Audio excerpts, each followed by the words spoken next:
ಜಡರಿಗೆ ಅದ್ವೈತ ನರಿಯಲ್ಕೆ ಸತೀನಿ ಸುಕೃತಿ ಪೇಳುವೆನು ಕೇಳು. ಮತಿಯುಂಟೆ ಜಡರಿಗೆ ಅದ್ವೈತ ನರಿಯಲ್ಕೆ ಸತೀನಿ ಸುಕೃತಿ ಪೇಳುವೆನು ಕೇಳು. ಎಂದು ಭಿನ್ನೈಷಿ ವಂದಿಸಿ ಭಕ್ತಿ ರಸತೀವಿ ದಿಂದಾನೆ ಭಾಸೆ ಮೈರೈತಿಗೆ ಮುಂದುವರಿದವು ಮೋಹದಿಂದಾಲ ಮುನಿಪತಿ ಎಂದೇನು ತೇದ್ದ ಸನ್ಮದದಿಂದ. ಎಂದು ಭಿನ್ನೈಷಿ ವಂದಿಸಿ ಭಕ್ತಿ ರಸತೀವೆ ದಿಂದಾನೆ ಭಾಸೆ ಮೈತ್ರಿಗೆ ಮುಂದುವರಿದವು ಮೋಹದಿಂದಾಲ ಮುನಿಪತಿ ಎಂದೇನಿತೆ ಸನ್ಮದದಿಂದ. ಸುದತಿ ಕೇಳಿ ವಿಶ್ವದೊಳಗಿಂತೂ ನಿನ್ನಂತೆ ಪದಪಿಂದೆ ಕೇಳಿದವರಾರುಂಟು.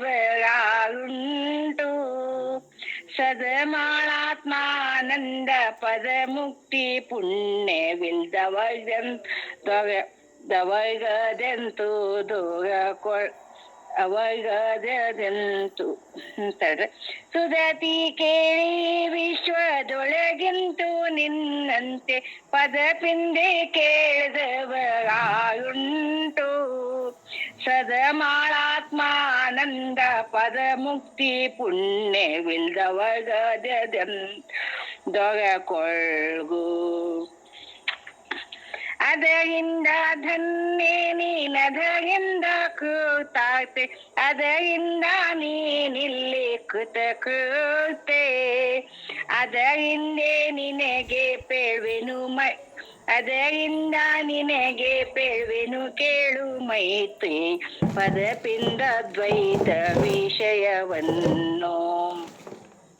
ನೆರೆ ಕೇಳು ಕೇಳಿದ್ದ ನರಿಯದಿದ ನೊಮ್ಮೆ ಮರೆಯದು ಗೋಪೇಳಿ ತೆರೆದೋಳು. ತೊರೆ ವಿಷಯವನ್ನು ತೊರೆದು ನಿರ್ವಿಷಯದೋಳು ಕವಿಗೊಂಡು ನಿಲೆ ನೀನ್ ಸುಖಿಯಪ್ಪೇ. ಸದ್ಗುರುನಾಥನಿಗೆ ನಮಸ್ಕಾರಗಳನ್ನ ಸಮರ್ಪಣೆ ಮಾಡ್ಕೋತಾ ಪರಮಾನುಭವೋದಯ ಗ್ರಂಥವ ಪ್ರಾರಂಭ ಮಾಡಿ ಈಗ ನಾವೆಲ್ಲ 3ನೇ ಪದ್ಯವನ್ನ ಕೇಳ್ತಾ ಇದ್ದೀವಿ. ಇದ್ರ ಬಗ್ಗೆ ಸ್ವಲ್ಪ ಸೂಕ್ಷ್ಮವಾಗಿ ನಾವೊಂದು 2 ನಿಮಿಷ ಮಾತಾಡ್ರಿಪ್ಪ. ಹಲೋ ರೀ, ಹಲೋ ಸಮಯದೊಂದು 2 ನಿಮಿಷ ಮಾತಾಡ್ತೀನಿ. ನಿಮ್ಮ ಸಮಯ ಅನುಭವ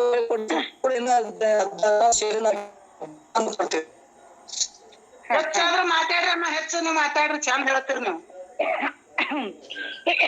ಈಗ ಪರಮಾನುಭವೋದಯ ಗ್ರಂಥದಲ್ಲಿ ನಾವು ಪರಮಾನುಭವೋದಯ ಗ್ರಂಥದಲ್ಲಿ ಏನನ್ನ ಗಮನಿಸ್ಬೇಕು ಅಂತಂದ್ರೆ, ಪರಮಾನುಭವೋದಯ ಗ್ರಂಥವನ್ನ ಬರೀಲಿಕ್ಕೆ ಶ್ರೀಮನ್ ನಿಜಗುಣ ಶಿವಯೋಗಿಗಳು ತಮ್ಮ ರಾಜ್ಯವನ್ನೇ ತ್ಯಾಗ ಮಾಡಿ ಸನ್ಯಾಸತ್ವವನ್ನ ಸ್ವೀಕಾರ ಮಾಡಿ ಬಂದವರಾಗಿತ್ತು, ಅನುಭವಿಗಳಾಗಿದ್ದರು, ಆರೂಢರಾಗಿದ್ದರು. ವೇದ ಉಪನಿಷತ್ತಿನಲ್ಲಿ ಏನದ ಅದನ್ನೆಲ್ಲವನ್ನ ಅರ್ಥ ಮಾಡಿಕೊಂಡವರಾಗಿದ್ರು.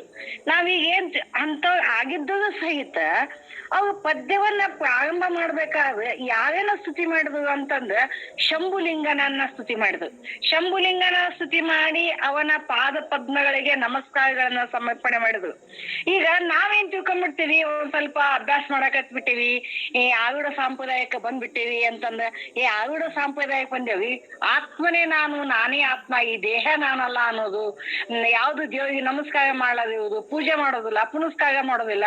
ಯಾಕೆ ಮಾಡ್ಬೇಕು? ಈ ದೇಹನೇ ನಾನಲ್ಲ, ನಾ ಅಳ್ತ್ಕೊಂಡ್ಬಿಟ್ಟಿನಿ, ದೇಹ ನಾನಲ್ಲ, ಇದು ಕಲ್ಲು ದೇವರಿಗೆ ನಾ ಯಾಕೆ ಪೂಜೆ ಮಾಡ್ಲಿ, ಮಣ್ಣು ದೇವರಿಗೆ ನಾ ಯಾಕೆ ಪೂಜೆ ಮಾಡ್ಲಿ, ಈ ಭಾವನೆಗಳನ್ನ ನಾವು ಬೆಳೆಸ್ಕೊಂಡ್ಬಿಡ್ತೀವಿ ಸಹಜವಾಗಿ. ಇದು ಅಹಂಕಾರ ಏನ್ ಮಾಡ್ಬಿಡ್ತದಂತಂದ್ರ, ನಮ್ಮ ಅಜ್ಜಗಳು ಬೆಕ್ಕ ಹೆಂಗ ಬರ್ತದ ಅದು ಹೆಜ್ಜೆ ಗೊತ್ತಾಗಂಗಿಲ್ಲ, ಆ ಬೆಕ್ಕನ ಹೆಜ್ಜೆ ಹೆಂಗ್ ಗೊತ್ತಾಗಂಗಿಲ್ಲ, ಹಂಗ ನಮ್ಮಲ್ಲಿ ಗೊತ್ತಿದ್ದೋ ನಮ್ಮ ಅಹಂಕಾರ ನಮ್ಮಲ್ಲಿ ಏನ್ ಮಾಡ್ಬಿಡ್ತದ ಅಂತಂದ್ರ ಮನೆ ಮಾಡ್ಬಿಡ್ತದ. ಅದಕ್ಕ ಇಲ್ಲಿ ನಾವು ಮೂಲವಾಗಿ ಏನ್ ಗಮನಿಸ್ಬೇಕು, ಈ ಗ್ರಂಥದಲ್ಲಿ ಗಮನಿಸುವುದು ಏನು ಅಂತಂದ್ರ, ಅಂತ ಜ್ಞಾನಿ ಆಗಿದ್ದರೂ ಸಹಿತ ಅವರು ಯಾರಿಗೆ ಫಸ್ಟ್ ಶರಣಾಗತಿ ಅದು ಅಂತಂದ್ರೆ ಗುರುನಾಥನನ್ನೇ ಫಸ್ಟ್ವಾಗಿ ಮಂಗಲ ಮಾಡಿದ್ರು. ತದನಂತರದಲ್ಲಿ ಅವ್ ಏನ್ ಮಾಡಿದ್ರು ಅಂತಂದ್ರ ಗಣಾದಿಗಳನ್ನ ನಮಸ್ಕಾರ ಮಾಡಿದ್ರು, ಮತ್ತು ಸರ್ವಮಂಗಳಿಗೆ ನಮಸ್ಕಾರ ಮಾಡಿದ್ರು, ಸರ್ವಮಂಗಳಿಗೆ ನಮಸ್ಕಾರ ಮಾಡಿದ್ರು, ಸರ್ವ ವಿದ್ಯೆಗಳಿಗೆ ನಮಸ್ಕಾರ ಮಾಡಿದ್ರು. ಮತ್ತ ಆ ಶರಣರು ಈ ಶರಣರು ಯಾರು ಅಂದರೆ ಯಾವುದೂ ಭೇದ ಭಾವ ಮಾಡದೆ ಯಾರು ತಿಳಿದವರಲ್ಲ ಆ ತಿಳಿದವರ ಅಂತರಾತ್ಮದಲ್ಲಿ ಹೊಳೆಯುವ ಜ್ಯೋತಿಗೆ ನಮಸ್ಕಾರ ಅಂದ್ರು. ಯಾಕಂದ್ರೆ ಚಿನ್ನಾವ ಭಗಣತಿ ಇನ್ನಾಮ ರೂಪ ಅಂತ ಹೇಳ್ಕೊತಾರು. ಏನಂತಂದ್ರೆ ಚಿನ್ನದಿಂದ ಉತ್ಪತ್ತಿಯಾದ ಸಾಮಾನುಗಳು ಎಲ್ಲಾ ಒಂದೇ, ಹೇಗೆ ಹಾಗೆ ಜ್ಞಾನವನ್ನ ತಿಳಿದಂತ ಅಂತಃಕರಣ ಹೊಂದಿದಂತ ಎಲ್ಲಾ ಮಹಾತ್ಮರು ಒಂದೇ. ಯಾವುದೇ ಮಹಾತ್ಮ ಇರಲಿ, ಯಾವುದೇ ಪಂಥ ಇರಲಿ, ಅವು ಯಾವುದೇ ಇರಲಿ, ಯಾವುದೇ ಪಂಥ ಯಾವುದೇ ಮಹಾತ್ಮವಿದ್ದು ಸಹಿತ ಅವರು ಬೋಧಿಸುವ ಬೋಧನೆಗಳು ಬೇರೆ ಬೇರೆ ಆಗಿರ್ಬೋದು. ಒಬ್ಬ ಭಕ್ತಿ ಮಾರ್ಗ ಬೋಧಿಸೋದು, ಜ್ಞಾನ ಮಾರ್ಗ ಬೋಧಿಸೋದು, ಬಸವಣ್ಣನ ತತ್ವ ಬೋಧಿಸೋದು, ಆರೂಢ ತತ್ವ ಬೋಧಿಸೋದು, ಯಾವುದೇ ತತ್ವವನ್ನ ಬೋಧನೆ ಮಾಡ್ಲಿ, ಆದ್ರ ಹಾದಿಗಳು ಬೇರೆ ಯಾವುದೇ ಆಗಿದ್ರು ಸಹಿತ ಊರು ಒಂದೇ. ಹಾಗೆ ಯಾರೇ ಏನೋ ಬೋಧಿಸಿದ್ರು ಸಹಿತ ಅವು ಮುಟ್ಟೋ ಗುರಿ ಏನು ಅಂತಂದ್ರೆ ಮೋಕ್ಷವನ್ನ ಹೊಂದುದೇ ಅವ್ರ ಗುರಿ ಆಗಿರ್ತದ. ಅಂತ ಎಲ್ಲರಿಗೂ ನನ್ನ ನಮಸ್ಕಾರಗಳನ್ನ ಸಮರ್ಪಣೆಯನ್ನ ಮಾಡಿದ್ರು. ಮುಂದೆ ಏನ್ ಹೇಳಿದ್ರಪ್ಪ ಅಂತಂದ್ರೆ, ಅವಾಗ ಇವಾಗ ಎನ್ನದೆ ಯಾರು ಅವಾಗ ಅಂತ ಭೇದ ಭಾವ ಮಾಡಂಗಿಲ್ಲ, ಎಲ್ಲರಿಗೂ ನಮಸ್ಕಾರವನ್ನ ಮಾಡಿದ್ರು. ಅಂದ್ರೆ ಇಲ್ಲಿ ನಮಸ್ಕಾರ ಮಾಡಿದ್ರೆ ಅಂದ್ರೆ ಅದೇನ ನಾವು ತಿಳ್ಕೊಬೇಕಾಗಿದ್ದೇನಂತಂದ್ರ, ನಾವು ಎಷ್ಟೇ ದೊಡ್ಡವರಾಗ್ಲಿ, ನಾವ್ ಎಷ್ಟೇ ತಿಳುವಳಿಕೆ ಬರಲಿ, ಈ ಜ್ಞಾನದಲ್ಲಿ ನಮ್ಗೆ ಏನೇ ಆದ್ರೂ ಬಸವಣ್ಣ ಹೇಳ್ದಂಗ ನನಗಿಂತ ಕೆರಿಯರಿಲ್ಲ, ಶಿವಶರಣರಿಗಿಂತ ಕೆರಿಯರಿಲ್ಲ ಅನ್ನುವಂತ ಮನೋಭಾವವನ್ನ ನಾವು ಅಳವಡಿಸ್ಕೋಬೇಕು. ಅಳವಡಿಸ್ಕೊಳ್ಳೋದ್ರಿಂದ ಮಾತ್ರ ನಮ್ಮಲ್ಲಿ ಜ್ಞಾನ ನೆಲೆ ಊರ್ಲಕ್ಕ ಸಾಧ್ಯ ಆಗ್ತದ. ನಾವೆಷ್ಟು ಸಣ್ಣವಾಗ್ತೀವಿ, ನಾವೆಷ್ಟು ವಿನಯವಂತರಾಗ್ತೀವಿ, ನಾವೆಷ್ಟು ಇದಾಗ್ತೀವಿ, ಅವಾಗ ನಮ್ಮಲ್ಲಿ ಜ್ಞಾನ ಏನಾಗ್ತದಂದ್ರ ಅದು ನಿಲ್ಲಕ್ಕ ಸಾಧ್ಯ ಆಗ್ತದೆ. ಅಲ್ಲಿ ಶರಣಾಗತಿ ಮನೋಭಾವ ಇಲ್ದ, ಶ್ರದ್ಧೆ ಇಲ್ದ ನಾವು 4 ಅಕ್ಷರ ಕಲ್ತ್ ಬಿಟ್ಟಿವಿ ಅಂತಂದ್ರೆ ಅದರಿಂದ ಆಗುದಿಲ್ಲ. ಇಲ್ಲಿ ಅಂತ ತಿಳ್ಕೊಂಡವು ಇಂಥ ಜ್ಞಾನಿಗಳೇ ಸಹಿತ ಇಲ್ಲಿ ಸರ್ವಮಂಗಳಿಗೆ ನಮಸ್ಕಾರ ಮಾಡಾಗ, ಗಣಪತಿಗೆ ನಮಸ್ಕಾರ ಮಾಡಾಗ, ಅವು ಅಲ್ಲದ ಎಲ್ಲಾ ಮಹಾತ್ಮರ ಚರಣಗಳಿಗೆ ಅವ ನಮಸ್ಕಾರ ಮಾಡಾಗ ಅಂದ್ರ ಇಲ್ಲಿ ನಾವ್ ಏನ್ ತಿಳ್ಕೊಬೇಕು ಈ ಗ್ರಂಥದಿಂದ ಅಂತಂದ್ರ, ನಮ್ಮಲ್ಲಿ ಆ ಗುಣಗಳನ್ನ ನಾವು ಅಳವಡಿಸ್ಕೋಬೇಕು. ನಾವು ಯಾವದನ್ನ ಮಾಡ್ಬೇಕು, ನಾವು ಎಲ್ಲರಿಗೂ ವಿನಯವಂತರಾಗಿರ್ಬೇಕು, ನಾವು ಎಲ್ಲರಿಗೂ ಭಾಗಬೇಕು. ಅಂತ ಮಹಾತ್ಮರೇ ಭಾಗ್ಯಾಗ ಅಂದ್ರಾಗ ನಾವ್ ಎಷ್ಟ ಬಾಗ್ಬೇಕು. ಜೇಕ ಬಾಗುವುದರಿಂದ ಶಾಶ್ವತವಾಗಿ ಉಳಿತೈತಿ, ಜಿನಿ ಕಂಟಿ ಬಾಗದೆ ಇರೋದ್ರಿಂದ ಪ್ರಭಾವ ಬಂದಾಗ ಹ್ಯಾಗ್ ಮುರ್ಕೊಂಡು ಹೋಗ್ತೈತಿ. ಹಂಗ ನಾವು ಭಾಗುವುದರಿಂದ ವಿನಯವಂತ ಆಗೋದ್ರಿಂದ ಈ ಅಧ್ಯಾತ್ಮವನ್ನ ಅರಿತುಕೊಳ್ಳಿಕ್ಕೆ ನಾವು ಯೋಗ್ಯರಾಗ್ತೀವಿ ಅನ್ನೋದನ್ನ ಸ್ಪಷ್ಟವಾಗಿ ಇದನ್ನ ನಾವು ಮೊದಲ ತಿಳ್ಕೊಬೇಕು. ಇನ್ನು ಎರಡನೇದು ಏನ್ ತಿಳ್ಕೊಬೇಕು ಅಂತಂದ್ರ, ಯಾಜ್ಞವಲ್ಕ ಮಹಾಋಷಿಗೆ ಅವಳು ಹೆಂಗ ಕೇಳ್ತಾಳ, ಅವಳ ಪತಿ ಆಗಿದ್ದರೂ ಸಹಿತ ಅವಳು ಅತ್ಯಂತ ವಿನಯದಿಂದ ನಮ್ರತಾ ಭಾವದಿಂದ ಯಾವಾಗ ಕೇಳ್ತಾಳ, ಅನುರಾಗದಿಂದ ಇದ್ದಾಗ, ಅವ ಪ್ರಸನ್ನ ಚಿತ್ತನಾಗಿದ್ದಾಗ, ಹಸನ್ಮುಖಿ ಆಗಿದ್ದಾಗ ಗುರುನಾಥನ್ಗೆ ಪ್ರಶ್ನೆಯನ್ನ ಮಾಡ್ಬೇಕು. ಪ್ರಶ್ನೆಯನ್ನ ಯಾವಾಗ ಬೇಕಾಬಿಟ್ಟಿ ಮಾಡುದಿಲ್ಲ. ಯಾವಾಗ ಗುರುನಾಥ ಪ್ರಸನ್ನ ಚಿತ್ತನಾಗಿರ್ತಾನ, ಯಾವಾಗ ನನ್ನ ಶಿಷ್ಯನನ್ನ ನಾವು ಉದ್ಧಾರ ಮಾಡ್ಬೇಕು ಅನ್ನೋಂತ ಮನೋಭಾವ ಮಾಡಿರ್ತದ, ಅವಾಗ ನಾವು ಪ್ರಶ್ನೆಯನ್ನ ಮಾಡ್ಬೇಕು. ಹೆಂಗ್ ಮಾಡ್ಬೇಕು? ಗುರುನಾಥನಿಗೆ ಅಂಗ ಆಪ್ತ ಸ್ಥಾನ ಸದ್ಭಾವಗಳಿಂದ ಸೇವೆ ಮಾಡಿ ಗುರುನಾಥನ ಅಂತಃಕರಣಕ್ಕೆ ಪಾತ್ರ ಆದೇವಿ ಅಂತಂದ್ರ ಅವಾಗ ನಾವು ಪ್ರಶ್ನೆಯನ್ನ ಮಾಡ್ಬೇಕು. ಅದು ಹೆಂಗ್ ಮಾಡ್ಬೇಕು ಪ್ರಶ್ನೆಯನ್ನ? ಅದು ವಿನಯದಿಂದ. ಆಕಿ ಹೆಂಗ್ ಹೇಳ್ತಾಳ, ಅತ್ಯಂತ ಏಕಾಂತದಲ್ಲಿ ಇರುವಾಗ ಆಕಿ ಮೆಲ್ನುಡಿಯಿಂದ ಬೆಸಗೊಂಡಳು. ಅಂದ್ರೆ ಅತ್ಯಂತ ವಿನಯದಿಂದ ಆ ಗುರುನಾಥನಿಗೆ ತನ್ನ ಪ್ರಶ್ನೆಯಿಂದ ಪೆಟ್ಟಾಗಬಾರದು. ಆದ್ರೆ ಗುರುನಾಥ ಪ್ರಸನ್ನ ಚಿತ್ತನಾಗ್ಬೇಕು, ನನ್ನ ಪ್ರಶ್ನೆಯನ್ನ ಬಗೆಹರಿಸ್ಬೇಕು, ನನ್ನ ಸಮಸ್ಯೆಯನ್ನ ಬಗೆಹರಿಸ್ಬೇಕಂತ ತಿಳ್ಕೊಂಡು ಆಕಿ ಪ್ರಶ್ನೆಯನ್ನ ಮಾಡ್ತಾಳ. ಏನ್ ಪ್ರಶ್ನೆ ಮಾಡ್ತಾಳ ಅಂದ್ರೆ ಆಕಿ 3 ಪ್ರಶ್ನೆಗಳನ್ನ ಮಾಡ್ತಾಳ. ಮೈತ್ರಾದೇವಿ 3 ಪ್ರಶ್ನೆ. ಏನು 3 ಪ್ರಶ್ನೆಗಳಂತಂದ್ರ, ಪರಬ್ರಹ್ಮ ವಸ್ತು ಅಂದ್ರೆ ಏನು, ಅದೇ ತಿಳಿದ್ರಿಂದ ನನಗೆ ಆಗು ಲಾಭ ಏನು ಅನ್ನೋದನ್ನ ಆಕಿ ಇನ್ನೊಂದು ಪ್ರಶ್ನೆಯನ್ನ ಮಾಡ್ಯಾಳ. ಏನಂತಂದ್ರೆ ಇಲ್ಲೊಂದ್ ಸ್ವಲ್ಪ ನೋಡ್ತಿಲ್ದೆ,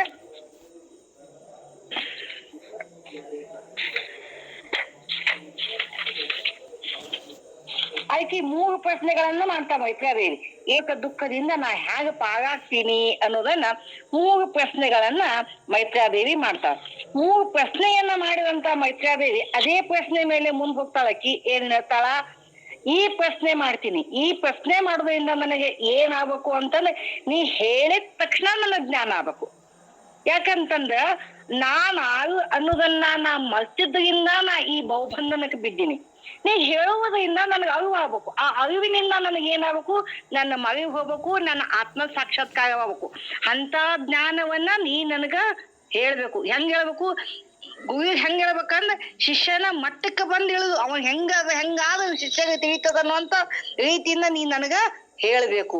ನನಗೆ ಏನೇನು ಹೇಳುವುದರಿಂದ ಅದಾಗ್ತದ ಎಲ್ಲವನ್ನ ಹೇಳ್ಬೇಕು.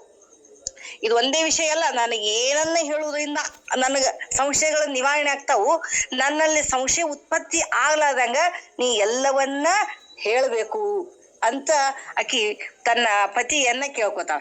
ಹೀಗೆ ಕೇಳ್ಕೊಂಡಂತ ಮೈತ್ರಾದೇವಿಗೆ ಮುಂದ ಯಾಜ್ಞವಲ್ಕ ಮಹರ್ಷಿಗಳು ಪ್ರಸನ್ನ ಚಿತ್ತ ಆಗ್ತಾರೆ. ಯಾಕಂತಂದ್ರ ಈ ಪ್ರಶ್ನೆಯನ್ನ ಹೀಗೆ ಕೇಳೋರು ಯಾರು ಇಲ್ಲ.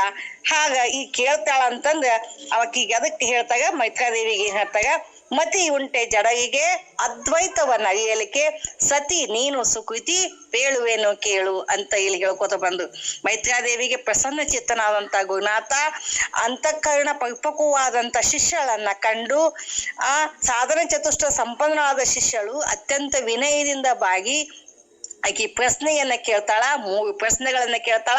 ಪರಬ್ರಹ್ಮ ವಸ್ತು ಅಂದ್ರೆ ಏನು, ಅದ್ರ ಸ್ವರೂಪ ಹೇಗಿರ್ತೈತಿ, ಅದು ತಿಳಿದ್ರಿಂದ ನನಗೆ ಏನು ಲಾಭ ಐತಿ ಎನ್ನುವಂತ 3 ಪ್ರಶ್ನೆಯನ್ನ ಕೇಳ್ತಾಳ.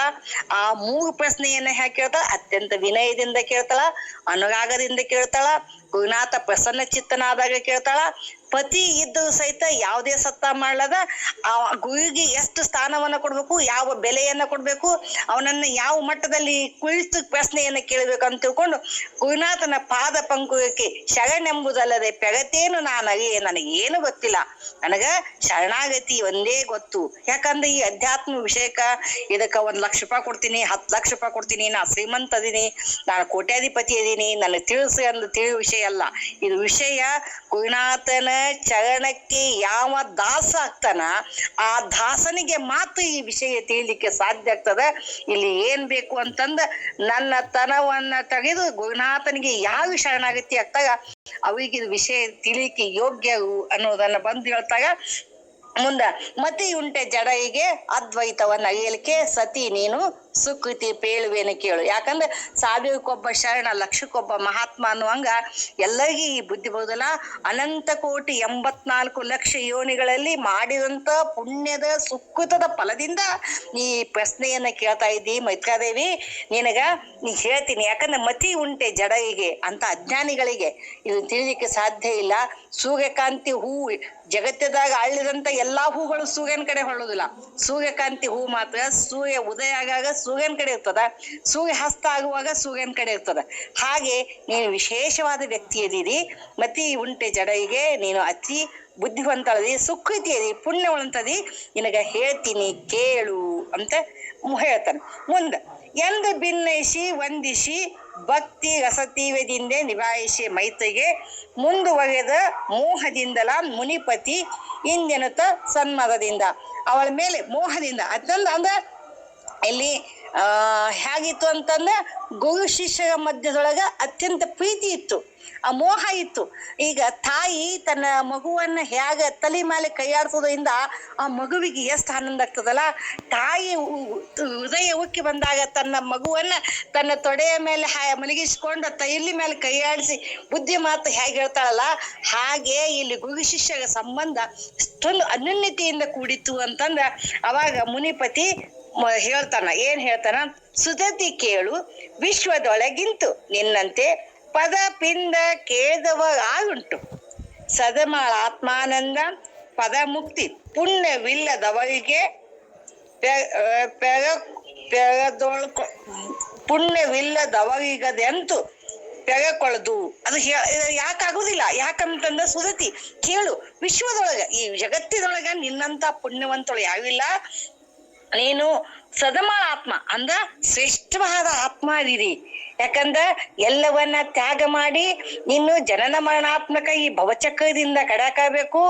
ಈ ಈ ಯಾಕಂದ್ರೆ ಬೆಂಕಿ ಹತ್ತಿದಾಗ ಹ್ಯಾಗ ಮನಿಗೆ ಬೆಂಕಿ ಹತ್ತಿರ್ತದ, ಎಲ್ಲವೂ ಮನಿ ತುಂಬ ಇರ್ತಾಗ. ಆದ ಮನುಷ್ಯ ಏನ್ ಮಾಡ್ತಾನ, ಯಾರನ್ನು ರಕ್ಷಣೆ ಮಾಡುದಿಲ್ಲ, ತಾನು ಫಸ್ಟ್ ಓಡಿ ಬಂದ್ಬಿಡ್ತಾನ. ಆಮೇಲೆ ನನ್ನ ಮನ್ಯಾಗ ಗಂಡ್ರಿದ್ದು ಮಕ್ಕಳಿದ್ದು ಎಲ್ಲವನ್ನ ಹೆಂಗ ನೆನಪು ಮಾಡ್ಕೋತಾನ. ಅದೇ ರೀತಿ ನೀನು ಈ ಉತ್ಕುಟವಾದ ಇಚ್ಛೆಯನ್ನು ಹೊಂದಿ ಬಂದಿದಿ, ಶ್ರೇಷ್ಠವಾದ ಆತ್ಮ ಅದೀರಿ. ಅದಕ್ಕ ನಿನಗ ನಾ ಹೇಳ್ತೀನಿ, ನಿನ್ನಂತ ಪುಣ್ಯವಂತು ಯಾರು ಇಲ್ಲ ಅಂತ ತಿಳ್ಕೊಂಡು ಮೈತ್ರಾದೇವಿಗೆ ಹೇಳ್ತಾಳೆ. ಅದರಿಂದ ಧನ್ಯ ನೀನ್, ಅದರಿಂದ ಕೃತಾಗ್ತಿ, ಅದರಿಂದ ನೀನಿಲ್ಲಿ ಕೃತಕೃತಿ, ಅದರಿಂದ ನಿನಗೆ ಪೇಳುವೇನು ಕೇಳು ಮೈತ್ರಿ ಪದಪಿಂದ ಅದ್ವೈತ ವಿಷಯವನ್ನು. ಅದಕ್ಕ ನೀನು ಬಹಳ ಪುಣ್ಯವಂತರದೀರಿ, ನೀನು ಕೃತಾರ್ಥಳದೀರಿ, ನೀ ಪುಣ್ಯಶಾಲಿ ಅದೀರಿ. ಅದಕ್ಕೆ ನಾನು ನಿನಗೆ ಏನ್ ಹೇಳ್ತೀನಿ, ಶ್ರೇಷ್ಠವಾದ ವಿದ್ಯೆ ಬ್ರಹ್ಮ ವಿದ್ಯೆಯನ್ನ ನಿನಗೆ ನಾ ಹೇಳ್ತೀನಿ. ಪದಪಿಂದ ಅದ್ವೈತ ವಿಷಯವನ್ನು ಅಂದ್ರ ಭೇದವಿಲ್ಲದ ಅಖಂಡವಾದ ಪರಬ್ರಹ್ಮ ವಸ್ತುವಿನ ಬಗ್ಗೆ ಜ್ಞಾನವನ್ನ ನಿನಗೆ ಹೇಳ್ತೀನಿ ಅಂತ ಹೇಳಿಕೋತ ಇನ್ನೊಂದು ಹೇಳ್ತಾರೆ ಗುರುಗಳು ಹೇಳ್ತಾರ, ನಾ ಹೆಂಗ್ ಹೇಳ್ತೀನಲ್ಲ ಹಂಗ ನೀ ಏನಾಗ್ಬೇಕು. ಇಲ್ಲಿ ಶ್ರದ್ಧಾ ಅನ್ನೋದು ಬಹಳ ಮುಖ್ಯ. ಈಗ ಒಂದ್ ಅಂಗಡಿಗೆ ಹೋಗ್ತೀವಿ, ಅಂಗಡಿ ಅವ ನಮ್ಗೊಂದ್ ಏನೋ ಕಿರಾಣಿ ಸಾಮಾನು ಕೊಡ್ತಾನ. ಯಾಕೆ ಕೊಡ್ತಾನ, ನಾವು ರೊಕ್ಕ ಕೊಡ್ತೀವ ಅನ್ನುವಂತ ನಂಬಿಕೆ ಅವನಿಗೆ ಐತಿ. ನಂಬಿಕೆ ಇದ್ದ ಸಲಾಗಿ ನಾವು ಹೋದ್ಕೊಳ 1 kg ಬೆಲ್ಲ ಕೊಡಪ್ಪ ಅಂದ್ಕೊಳ್ಳೇನೆ 1 kg ಬೆಲ್ಲ ಕೊಡ್ತಾನ. ಆಮೇಲೆ ನಾವು ರೊಕ್ಕ ಕೊಡ್ತೀವ ಅನ್ನುವಂತ ನಂಬಿಕೆ ಅವನಿಗೆ ಐತಿ. ಹಾಗೆ ಇಲ್ಲಿ ಗುರುನಾಥನನ್ನ ಉದ್ಧಾರ ಮಾಡೇ ಮಾಡ್ತಾನ ಅಂತ ಯಾರು ಅಚಲವಾದ ನಂಬಿಕೆಯನ್ನು ಇಟ್ಟಿರ್ತಾಗ ಅವರಿಗೆ ಜ್ಞಾನ ಆಗ್ಲಿಕ್ಕೆ ಮಾತ್ರ ಸಾಧ್ಯ ಐತಿ. ಹಾಲಿಗೆ ಹೆಪ್ಪಾಕಿ ಪದೇ ಪದೇ ನಾವು ಹೆತ್ತತ್ತೆ ಇಲ್ಲ ಅಂತ ಅಳಗೀಶಾಡೋದ್ರಿಂದ ಹಾಲು ಆಗುದಿಲ್ಲ. ಹಾಲಿಗೆ ಹೆಪ್ಪಾಕಿ ಮುಚ್ಚಿಟ್ಟು ಬಿಟ್ಟೇವಂತಂದ್ರೆ ತಾನೇ ಹೇಳ್ತತಿ. ಹಾಗೆ ಗುರುನಾಥ ನಮ್ಮನ್ನ ಭವಸಾಗರದಿಂದ ದಾಟ್ಸೋಣ ಅನ್ನುವಂತ ನಂಬಿಕೆ ಇತ್ತಂದ್ರೆ ಮಾತ್ರ ನಮ್ಮ ಆತ್ಮ ಕಲ್ಯಾಣ ಆಗ್ಲಿಕ್ಕೆ ಸಾಧ್ಯ ಆಗ್ತದ. ಅದಕ್ಕೆ ಇಲ್ಲಿ ಏನ್ ಹೇಳ್ತಾಗ ಅವು ಮೈತ್ರಾದೇವಿಗೆ, ನೀ ನಂಬಿಕೆಯಿಂದ ನೆರೆ ಕೇಳು, ಚೆನ್ನಾಗಿ ಕೇಳು, ಅಗಿ ವಿಷಯವನ್ನು ಅರಿತು ಅರಿದದನ್ನೊಮ್ಮೆ ಮರೆಯದು. ನಾ ಹೆಂಗ್ ಹೇಳ್ತೀನಲ್ಲ ಅರ್ಥದನ್ನ ನೀನು ಎಂದೂ ಮರೆಯಬೇಡ. ಗುರು ಪೇಳಿ ತೆಗೆದಳು ತೊಗೆ ವಿಷಯವನ್ನ. ನಾ ಹೆಂಗ ನೀನ್ ಯಾವಾಗಲ್ಲ ನಾ ಹೇಳ್ತೀನಿ, ಈ ಪಂಚ ಮಹಾಭೂತಗಳು ನೀನಲ್ಲ, ನೀನು ಈ ಪಂಚ ಪ್ರಾಣಗಳು ನೀನಲ್ಲ, ಪಂಚ ಜ್ಞಾನೇಂದ್ರಿಯಗಳು ನೀನಲ್ಲ, ಕರ್ಮೇಂದ್ರಿಯಗಳು ನೀನಲ್ಲ. ನಾ ಹೆಂಗ್ ಹೇಳ್ತೀನಲ್ಲ ಅದರಿಂದ ನೀ ಹಿಂದಕ್ ಸೌಕತ್ವ. ನಾ ಹೇಳ್ದಂಗ ನೀ ಅವೆಲ್ಲ ಜಡ ವಸ್ತುಗಳಿಂದ ನೀನು ಸೌಕೋತಬ್ಬ ಅಂದ್ರ ನೀನ್ ಏನಾಗ್ತಿದಿ, ಸುಖಿ ಆಗ್ತಿದಿ. ಆ ಪರಮಾನಂದ ಸುಖವನ್ನ ನೀ ಅನುಭವಿಸ್ತೀವಿ ಅಂತ ತಿಳ್ಕೊಂಡು ಮೈತ್ರಾದೇವಿಗೆ ಇದ್ನ ಯಾಜ್ಞವಲ್ಕ್ಯ ಮಹರ್ಷಿಗಳು ಅವಳನ್ನ ಈ ಆಧ್ಯಾತ್ಮಕ ಎಲ್ಲಾ ರೀತಿಯನ್ನ ಸನ್ನದ್ಧಳಾಗಿ ಮಾಡಿ ಕುಂದಿಸಿ ಇನ್ನ ವಿಷಯವನ್ನ ನಾಳಿನ ದಿವಸ ಪ್ರಾರಂಭ ಮಾಡ್ತಾಗ ಆ ವಿಷಯವನ್ನ ನಾವು ನೀವೆಲ್ಲ ಕೇಳಿ ಅಂತ ಹೇಳಿ ನನಗೆ 2 ವಾಕ್ಪುಷ್ಪಗಳನ್ನ ಗುರುನಾಥನ ಪಾದಾರವಿಂದಗಳೇ ಅರ್ಪಿಸುತ್ತೇನೆ. ಶರಣಾರ್ಥಿಗಳು.